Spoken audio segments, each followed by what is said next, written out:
ভাই আছে আমার মোশাররফ ভাই, যেহেতু অনেকের হয়তো জানা উঠে গেছে আমি ভোটারের পার্লামেন্টের রাজনীতি করি, হয়তো কেন আমার কি অপরাধ 5 তারিখে থেকে আজকে পর্যন্ত আমি একটা অন্যায়ের সাথে জড়িত না। একটা অন্যায় যদি করতে পারে, আমি একটা অন্যায় কাজ করছি, যদি একটা 10 জনের 3 জন রিপোর্টে আমি কোন অন্যায়ের সাথে জড়িত, রাজনীতি আস্থা কান বেরা ওটা বসা করে রাজনীতি ছেড়ে দেবো, রাজনীতি ছেড়ে দেবো। আমি কোন অন্যায়ের সাথে জড়িত হয়ে যাই ভাই।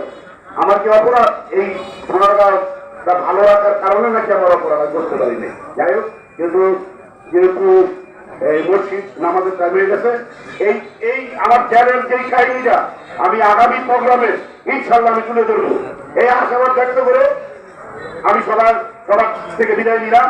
মান্নান ভাই এগিয়ে চলবো, আমরা আছি মান্নান ভাইয়ের সাথে। মোশাররফ ভাই মান্নান ভাই এগিয়ে চলবো, আমরা আছি তোমার সাথে ইনশাল্লাহ। সবাইকে ধন্যবাদ।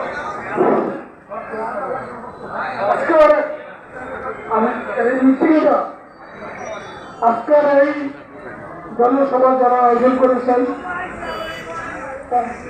অনেক পরিশ্রম করে আমাদের সাবেক 1, 2, 3 যেটা আমরা সাবেক 1 নম্বর ওয়ার্ড করি, আমি আমার দলের পক্ষের থেকে, আমার নিজের পক্ষের থেকে, সোনারগাঁও থানা বিএনপির পক্ষের থেকে আজকে যারা এই সুন্দর আয়োজন করেছেন তাদেরকে আমি সময়ের অভাবে নামাজে নাম করতে পারছি না, সবাইকে আমার ধন্যবাদ জানাই। জানিয়া আমি আমার বক্তব্য শেষ করছি, কারণ আজকে এই যে নামাজে চলে গেছে এর বিষয়ে কিছু করতে পারলাম না। তাদের কথায় সব শুনে আমার মনে থাকলো, নাম বলতে গেলে তো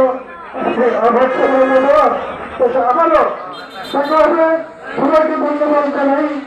সবাইকে 1 নম্বর ওয়ার্ডের সকল নেতৃবৃন্দ, মা বোন, সাধারণ মানুষকে ধন্যবাদ জানিয়ে আমি আমার বক্তব্য শেষ করলাম। আল্লাহ হাফেজ।